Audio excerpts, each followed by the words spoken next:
Hello, I'm Emma Desi, and welcome to another episode of Turning Readers into Writers. If you're brand new here, welcome, and here's what you need to know. This is a community that believes you are never too old to write your first novel. No matter what you've been up to until now, if you're ready to write your book, I'm ready to help you reach the end. I focus on helping you find the time and confidence to begin your writing journey, as well as the craft and skills you need to finish the book. Each week I interview debut authors, editors and industry experts to keep you motivated, inspired and educated on all things writing, editing and publishing. If you want to catch up, head on over to emmadesi.com where you'll find a wealth of information and tools to help you get started. Before we dive in, this week's episode is brought to you by my free cheat sheet, 30 Top Tips to Find Time to Write. In this guide, I give you 30 ways that you can find time to write in the small gaps that appear between the various errands and tasks and responsibilities that you have in your day-to-day life. Now, you might be thinking that you don't have any time to spare, but I can guarantee these top tips will give you writing time you didn't think you had. If you thought writing always involved a pen and paper or a keyboard, think again. If you thought you needed at least an hour at a time to write your manuscript, I help you reframe that. You won't be disappointed. Get your free copy of 30 Top Tips to Find Time to Write by going to emmadesi.com/30 Top Tips. Okay, let's dive in to today's episode. Kenny MacKay is an author and the host of the Author Your Dream podcast. He is passionate about helping authors fulfill their dream of writing and publishing a book. As an author himself, he understands the issues aspiring authors face and aims to provide value to help people on their author journey. Along with writing and podcasting, Kenny has been creating websites since 2010 and now focuses exclusively on author websites. So let's delve into a chat with Kenny about his book, Author Your Dream, find out about what happens after you've finished that first draft, after you've done the revisions that you can do by yourself. What's the next step then? Well, let's find out what Kenny thinks. Well, welcome, Kenny. It's so good to have you here. Thanks for joining me. Oh, thank you so much for having me. It's really good to be here. It's a little different being on the other end of the mic. Well, yes. Well, maybe you can tell us about that, because I'd love to know about your own journey to writing and also to the podcasting that you do. Yeah, absolutely. So I've always had that dream to write a book. It's always been in me. It's just I didn't know how. I didn't know what I was doing. Didn't know how to get there, and I didn't grow up in a home that was, oh, well, you can do it. Go for it. It was that, well, you don't know how to do that. So why even try and why bother? So I kind of grew up with that mentality and that way of thinking. So, but I'm a preacher by trade. So that's my regular day job. And I found out that my young people didn't know how to tell others about their faith in a way that people could understand it. You know, there was, we call it church language or churchiology or whatever. Yeah, different people have different names for it, but they were using all church language and couldn't communicate in normal everyday conversations with people. So I had the idea for writing my first book, which is called Your Story is Worth Telling, and it's about taking your story of how you became a Christian and introducing the message of God's love into it and mixing them together and sharing that in a story format, because we're people of story. That's how we communicate. That's how we learn. You know, the clothing we pick there's a story. You know, if you see somebody out there with a leopard skin pants, or trousers, depending on where you're from in the world, there's a story as to why that person chose leopard skin trousers. So we're all story, and I thought that would be a great way to communicate, and for my young people to communicate their faith with people. So I started writing the book, and it took me 3 years to actually write the book because I didn't know what I was doing. And I had those limiting beliefs that I had to overcome, that, you know, you don't know anything. You don't know how to do this. You can't do this. You know, nobody knows who you are. You know, you're a nobody basically. So I had to overcome those. But I also had to learn, you know, how do I start? Where do I go? How do I outline a book like this? What, you know, and I was listening to hundreds of hours of podcasts, and I was listening to audiobooks, and I read blogs and all these things from all these amazing people. And there's one, it's the Creative Pen podcast with Joanna Penn. I listen to her all the time, and I loved that. And I got so much from it, but she's like 26 books at the time and like 6-figure authors and stuff like that. And I'm like, that's great. But I felt that they were so far away from where I was, and they were answering the questions that I was asking, but not from the perspective of where I was asking it. Like, I'm a very beginner, had no idea what I was doing. And she is a seasoned author and was answering and asking questions, but from a seasoned author's perspective. So that's when I got the idea to write the book. Your Author Your Dream is the next book I just published in October. And that's where I got the idea. But then I was like, well, I need to build an audience. Nobody knows me. I don't have, connection. I've got the author connection, but it didn't really work on my marketing side of things, which I think we'll talk about a bit later, for my first book. And this is a different genre and a whole different thing. And I find my nonfiction books are always to help people. So I had the idea for the book, and then I was like, well, why don't I build an audience and start a podcast? So I started the podcast as I was writing that book. And I started talking to a lot of people, and I was learning so much. There are people at all different stages of their journey, but I wanted to make sure that I was positioning myself as the guy who's just ahead of that person who has a dream to write a book and doesn't know what to do. So every question I ask, every guest I have comes from that perspective of, I'm a new author. What do I want to know? And I ask from that perspective. And some of it are really, really simple. I think the other day I asked, could you explain this? And it was something that you'd think, oh, everybody knows that. But if you're a first time author or a new author and you don't know it, I don't ever want to assume what my audience knows. So that's how that's kind of my writing journey that flows into my podcast journey. Well, I love the reason behind the book and the podcast, and it's surprisingly similar to my own, actually. Yeah, I wanted to speak to an audience who were not the Joanna Penns of the world. I mean, her podcast, for our listeners, if you haven't found it, is amazing and well worth listening to. But yes, she's over a decade in, whereas the likes of you and me, Kenny, we're kind of like a sort of only a fraction of the way in compared to her. And so we have different types of questions, and we're at a different stage and have different requirements at the moment. So I love that we share that we're kind of trying to help people at the beginning of the journey.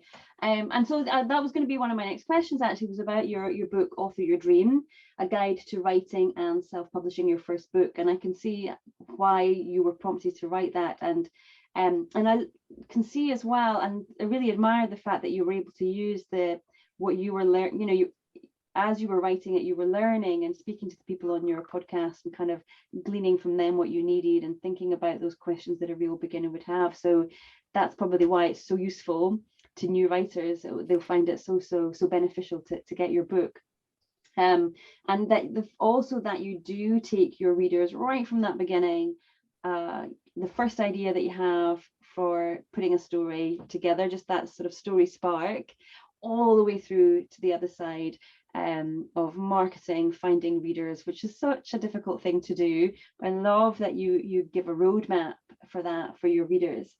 And I wondered if you wouldn't mind today, I'd love to talk to you about the kind of latter half of that process. So the manuscript is written, it's been revised, and now we're ready for the next step, which I don't know, I think in your book you say that the next step after that revision is to hire an editor. Is that right?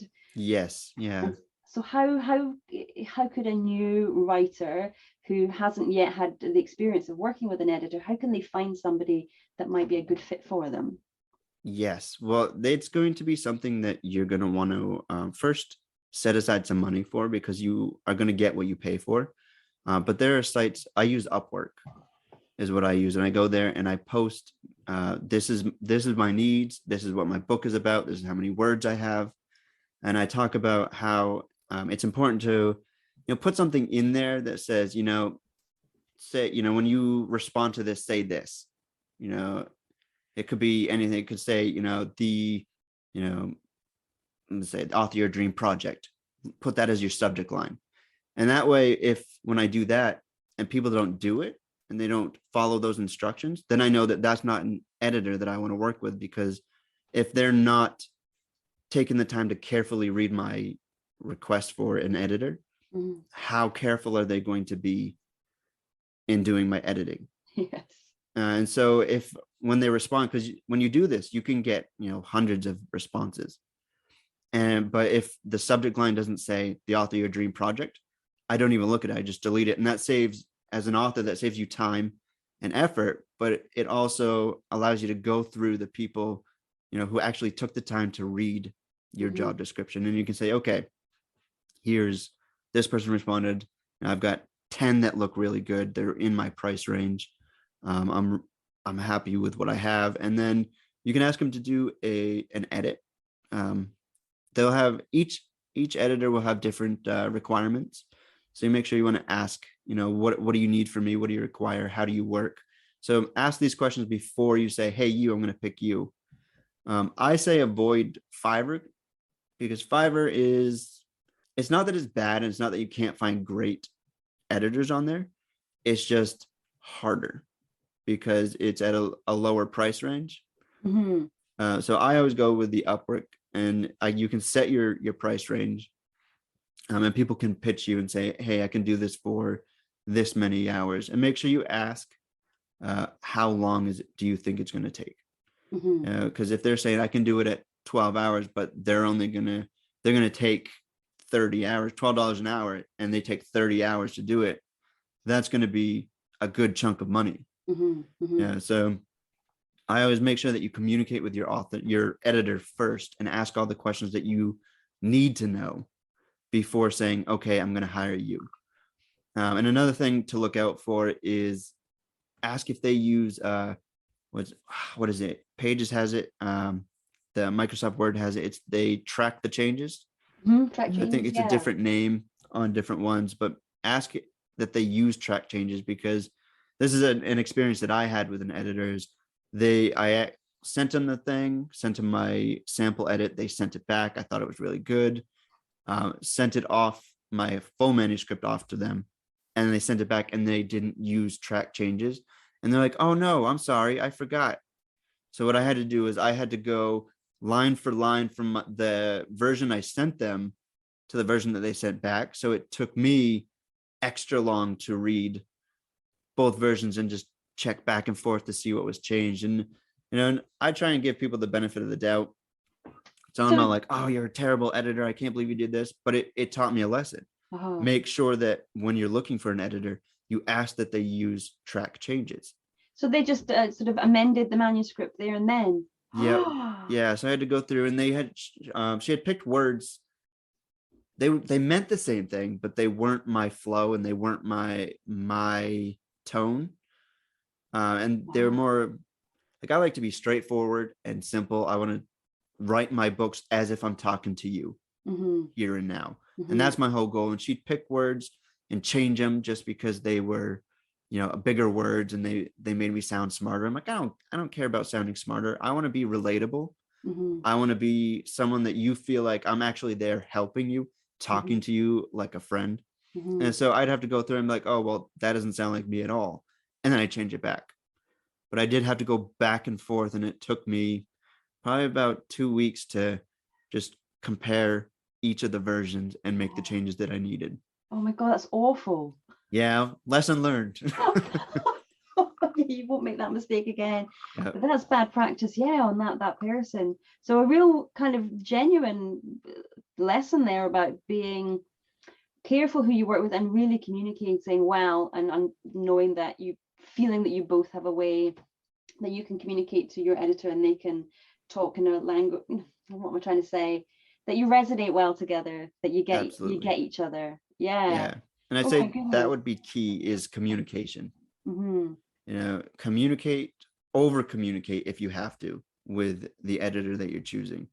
Because it's better to over communicate and make sure that they understand where you're coming from than to under communicate or not communicate at all, and then them just guessing.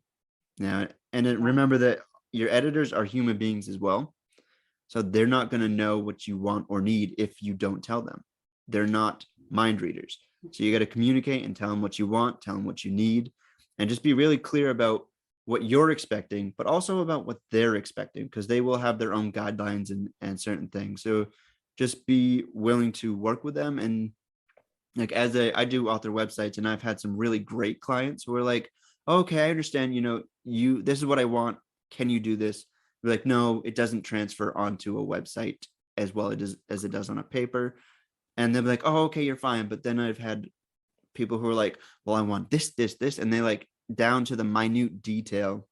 They try and micromanage it. And like, do you want to do your website? Or then you try and work with people like that. But as a human being, it's really difficult. So just remember that your editors that you're choosing to work with are people as well. Mm-hmm.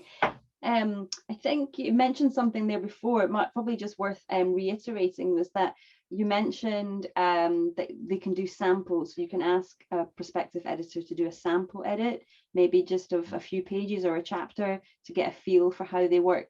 And would you recommend that everybody does that?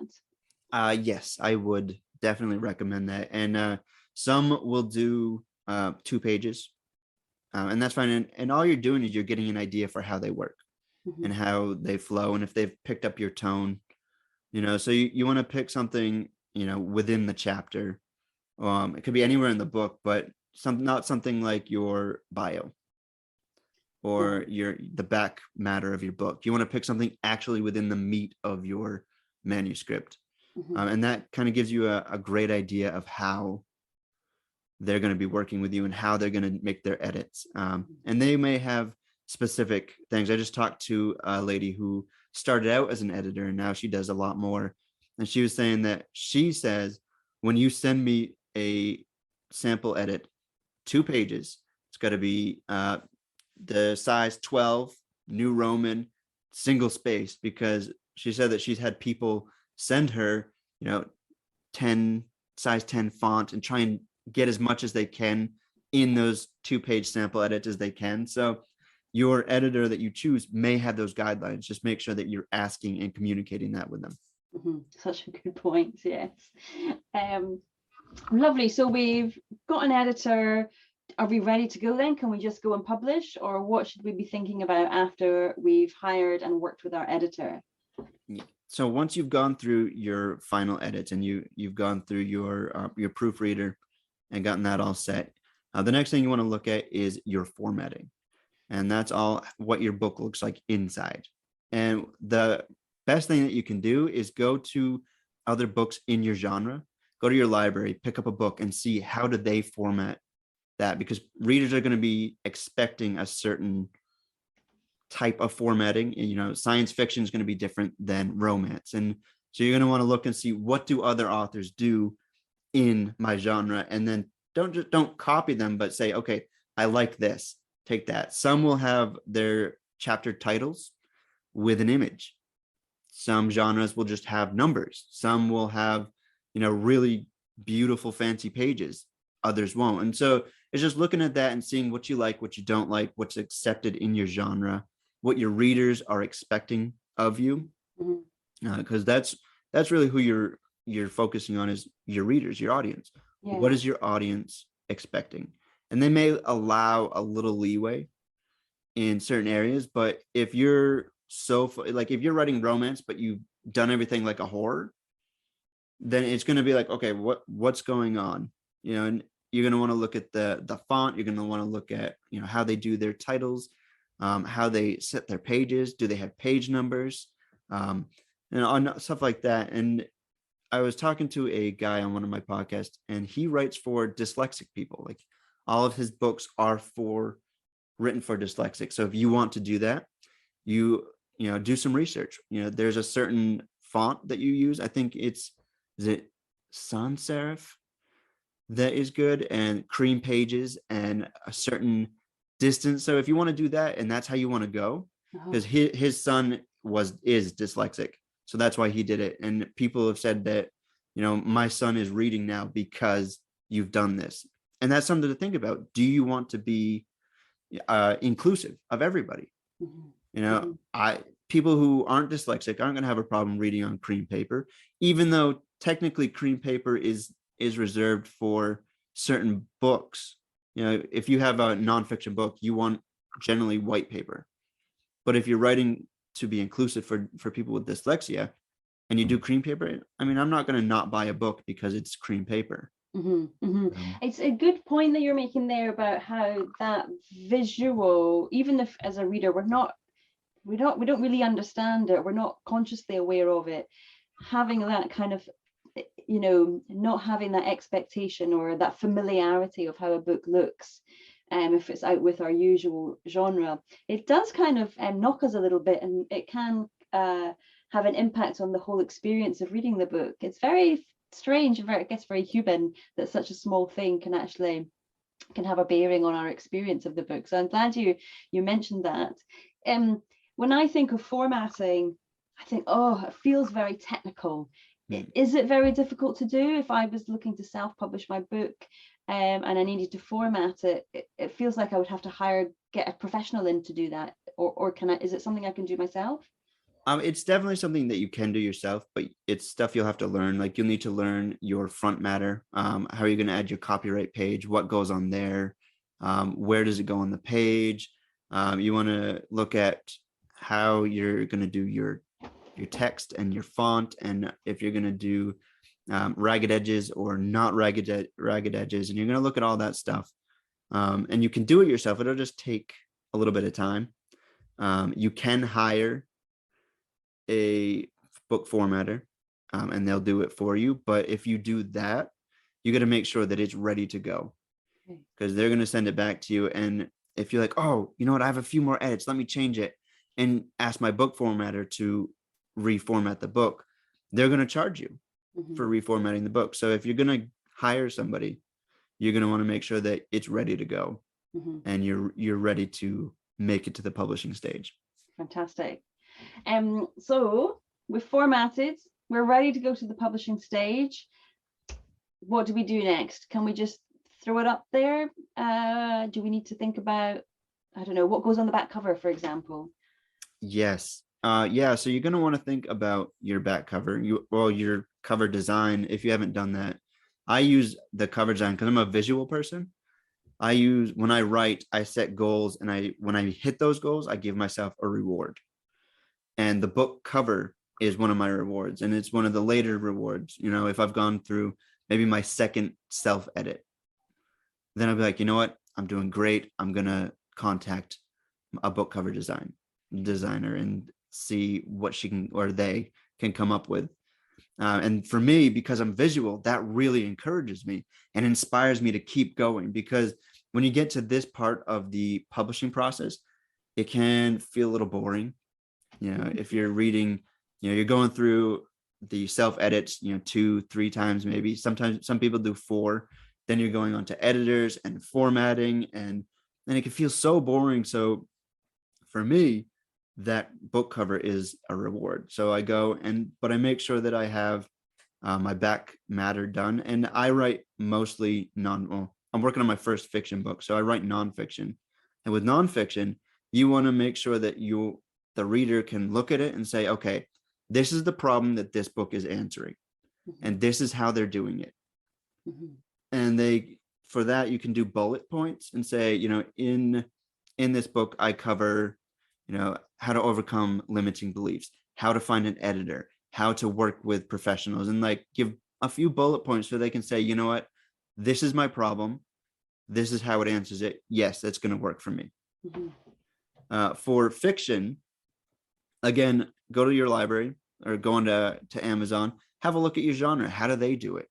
How do some of the more bestsellers do it? People who are established. And you're going to want to introduce your character. You're going to want to introduce the stakes, and kind of leave people saying, you know what, this sounds like a really good book. What's going to happen? You know, what's going to happen to Jim? Is he going to overcome these issues? Is he not? So you want to introduce your character, introduce the stakes. Some people, they choose to introduce their villain, and it's stuff like that you want to think about, is what's going to catch the attention of my reader without giving away the entire story. Yeah. And you also want to think about your bio, because that often goes on the back cover as well. It doesn't always have to, again, if it's not a genre done thing, put it in the back page of your book.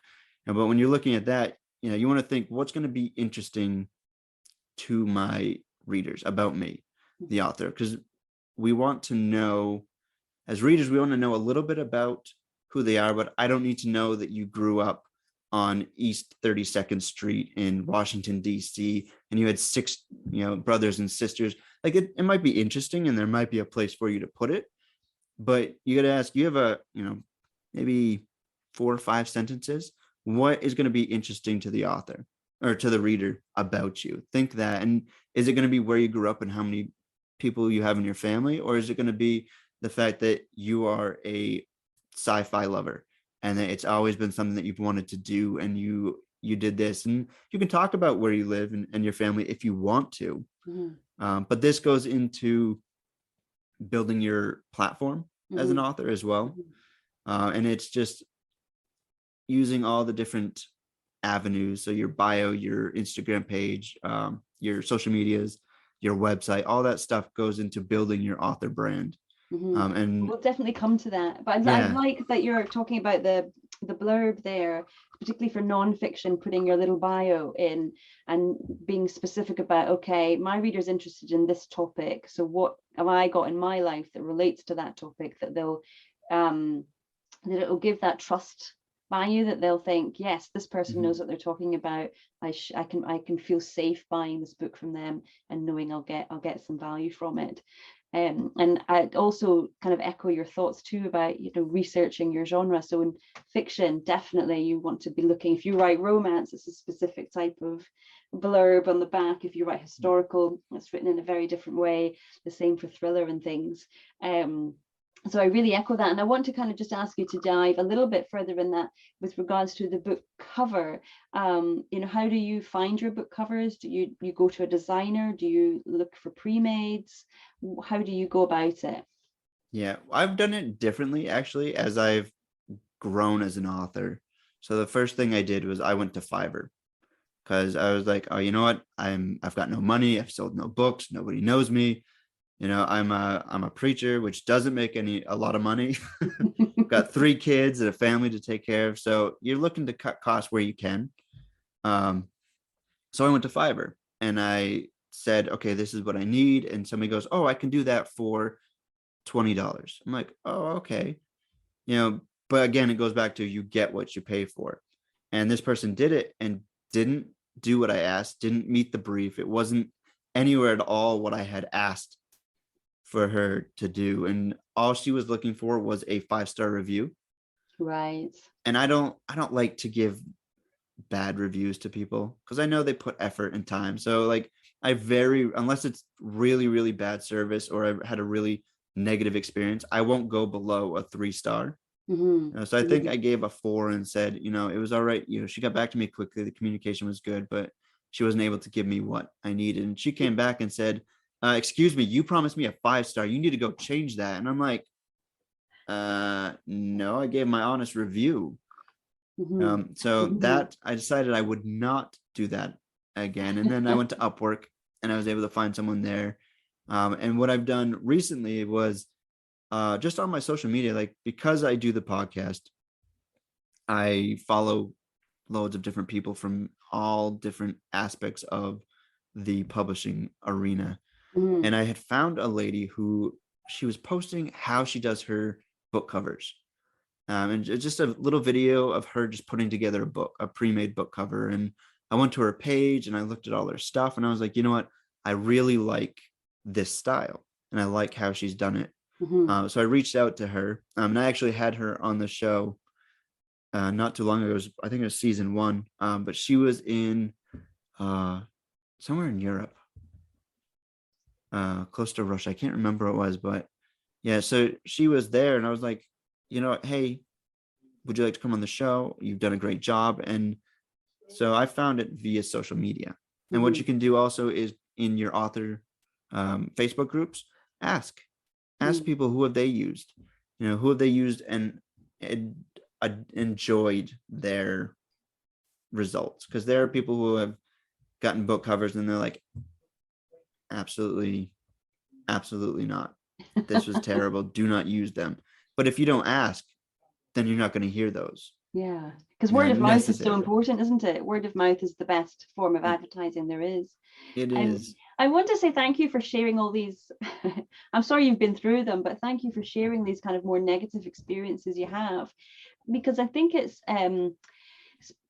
doesn't matter if you're going indie or you're going the traditional route. It's a tricky business, and it's something new to the majority of us. It's not something we've had training in. It's not something we've done a degree in, anything like that. So we're really learning on the job, and it's through making these errors or not knowing what questions to ask, through making those mistakes, that we learn and become all the better for it. So and so our listeners will undoubtedly go through many of these experiences themselves.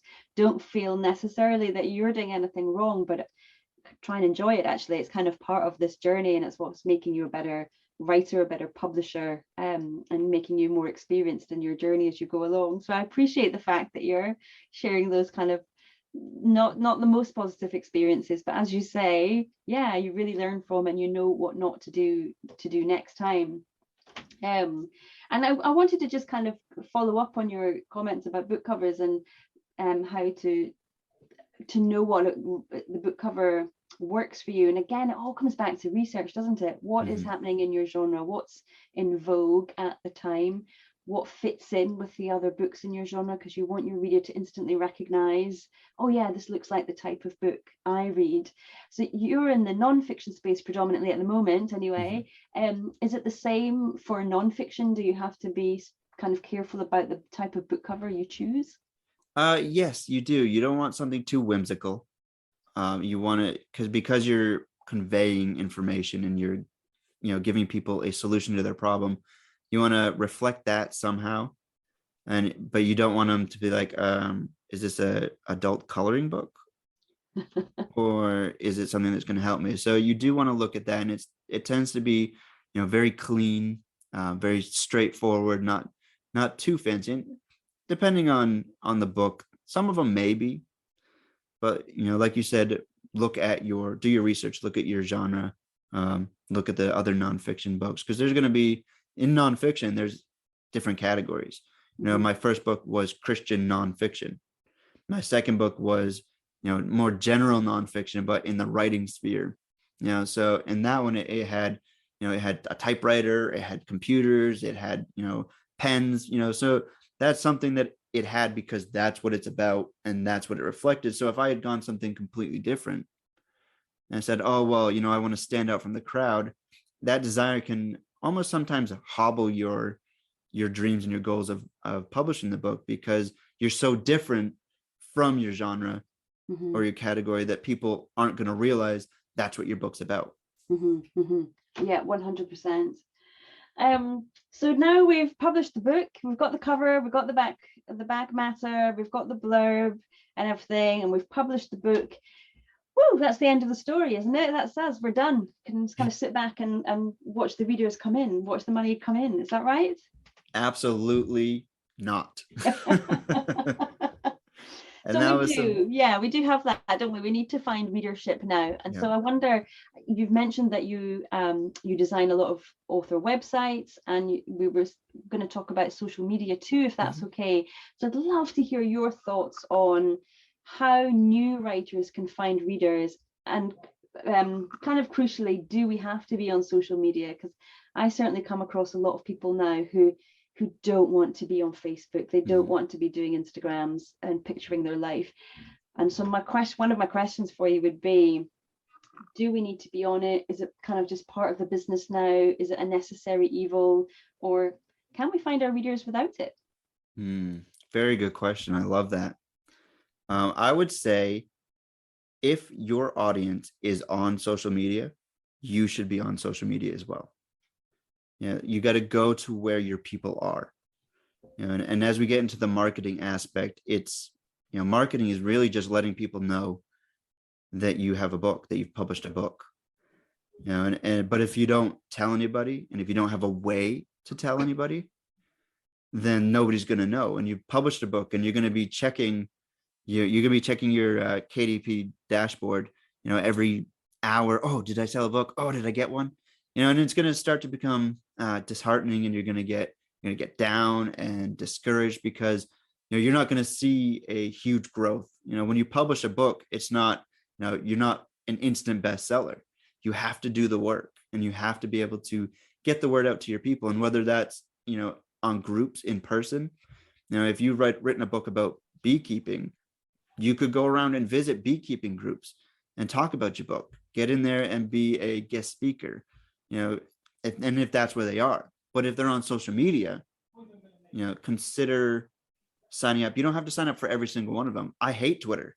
Like, I'm on Twitter. I never use Twitter, but I just don't like the negativity that can come from Twitter. And it's not something that I go to naturally. I love Instagram. I'm on Instagram all the time. Facebook, I'm on Facebook because you can connect your Instagram and Facebook accounts. And when I publish something on Instagram, it automatically goes to Facebook. But I love the visual aspect of Instagram. I love, it's starting to become more video centered, which a lot of people are like, oh, I don't want to be on video. But think about your readers. People want to know who you are, and you have the ability to reveal to them as much or as little about yourself as you want, but they do want to know about you. There's a saying, what is it, that people, I think it's a sales one. So people buy from people they know, know and like, and people buy from who they like, and who they trust. So if you can get people to know you, to like you, and to trust you, people are going to buy from you. But if you're not where the people are, they're not going to know you. They're not going to get to like you, and they're not going to get to trust you as easily as they would. And I am a very, very passionate about having your own website.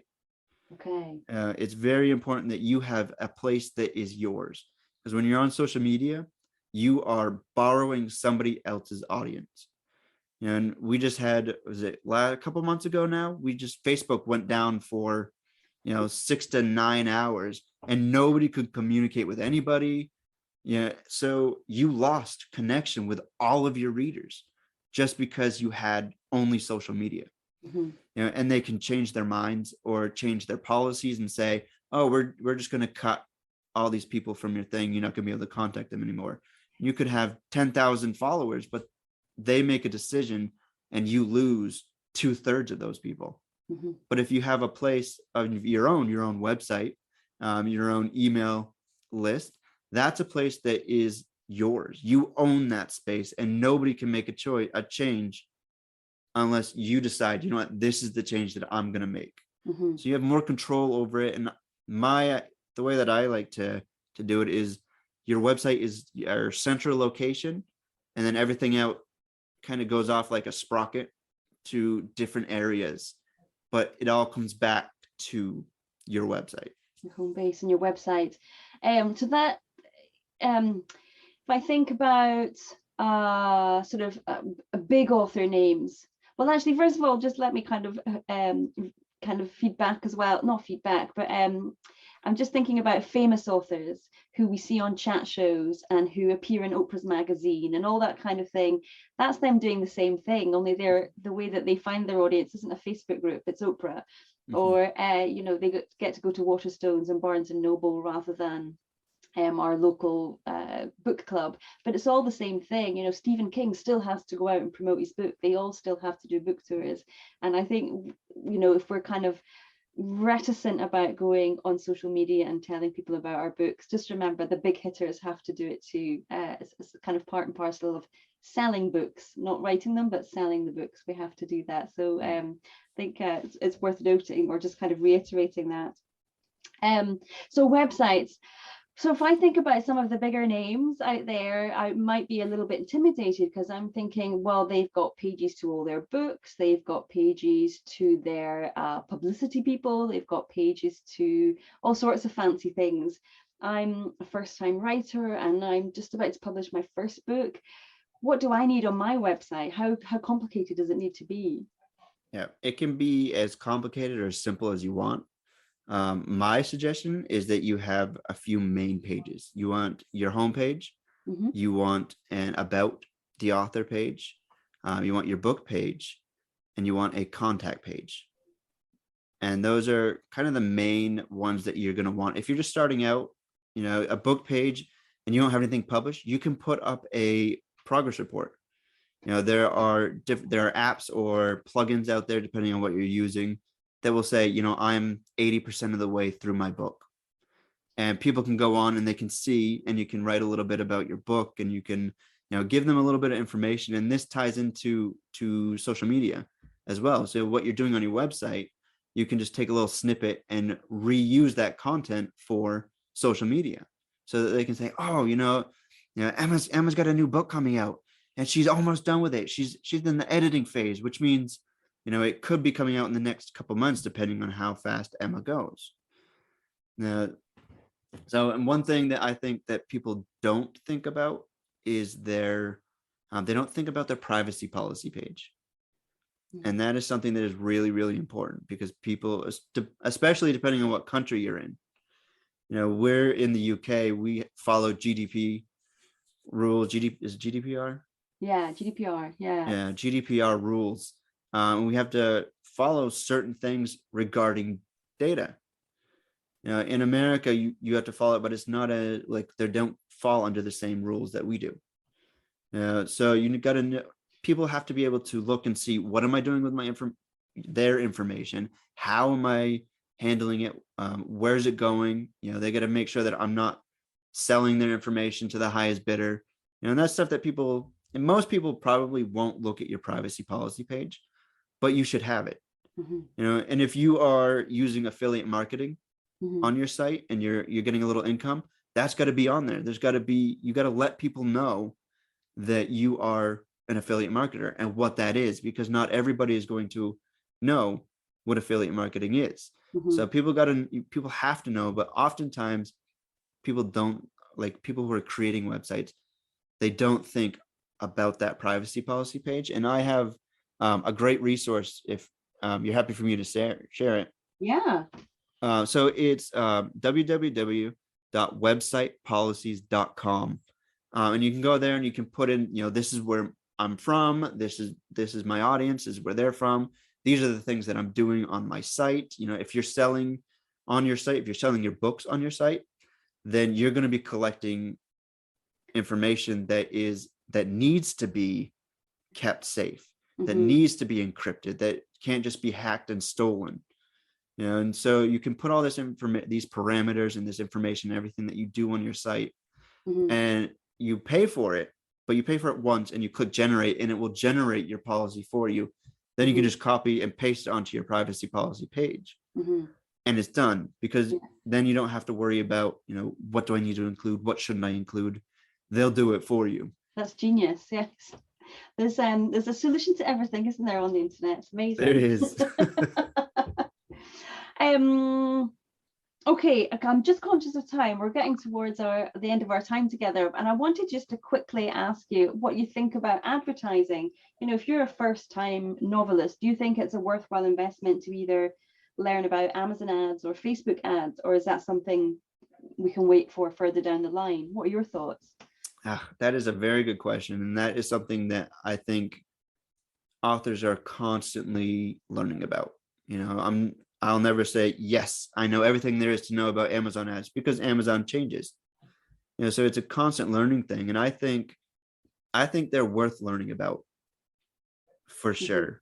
It's something that I'm doing, and I'm exploring, and I'm testing things, but I'm not putting in thousands and thousands of pounds, because I don't have thousands to put in.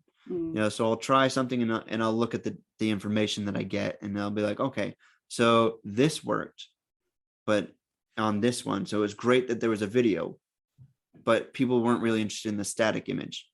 So you look and you see, okay, this is good, this wasn't so good, and then you choose the next time, you choose what worked, and you can look at the information that you get back from them. So I do recommend doing research, and I am by no means an expert on Amazon ads or Facebook ads or anything. So I won't go too in depth with it, but there are places out there that have Amazon ads. There'll be like a free webinar that you can go to. then they may have a masterclass that if you are interested in, you can do. But so there are people out there who have that and are easily available. Like you just said, the internet, you can find anything out there. So yes. Oh, cool. Great.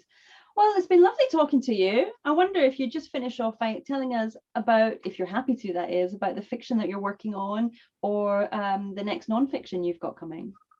Yes. So for the nonfiction, I am thinking about a book on author websites, and I kind of just go over things that for people who don't normally do websites should be thinking about, like the privacy policy stuff that I was just talking about. So that's my one that I'm playing around with now and just kind of starting to gather all the information about. And then a fiction book, I'm really big on fantasy. I like historical fiction, and I'm like, you know what? I'm fascinated by the idea of time travel. So I'm working on a fiction book about time travel, and I'm thinking maybe I'll make it into a series, because series tend to do better, but it's a whole different animal than writing nonfiction. Yeah, certainly. Nonfiction, I'm just telling you information, whereas fiction, I'm creating worlds and characters. So it's going a little bit slower, but it's a time travel historical fiction kind of book. So not a lot of magic, not too much time travel, just to get you to where you need to go in the past, and then it's a historical fiction from there. I love it. Sounds fun. Well, listen, Kenny, where can people find out more about you, your books, and your podcast? Yeah, you can head on over to authoryourdream.com, and that's a place that's going to have all my podcast information. My book stuff is there, a little bit about me, but I'm on Instagram, on Facebook. Instagram is probably where you're going to find me the most. So you can find me there if you're there. I have a Facebook page for Author Your Dream as well as my personal one. And then you can, if you want, you can email me at kenny@authoryourdream.com. If you have any questions or, just want to chat through some stuff, I'm happy to help. It's the whole reason I do what I do with the podcast and the books is to help aspiring authors who have that dream. So those are probably the main places to find me. Fantastic. Well, I will be sure to link to them in the show notes. Kenny, thank you so much for your time. Yeah, it was great. Thank you so much for having me. Well, thank you so much for joining me today. I hope you found that helpful and inspirational. Now, don't forget to come on over to Facebook and join my group, Turning Readers into Writers. It is especially for you if you are a beginner writer who is looking to write their first novel. If you join the group, you will also find a free cheat sheet there called 3 Secret Hacks to Write with Consistency. So go to emmadesi.com/turning readers into writers, hit join. Can't wait to see you in there. All right. Thank you. Bye-bye.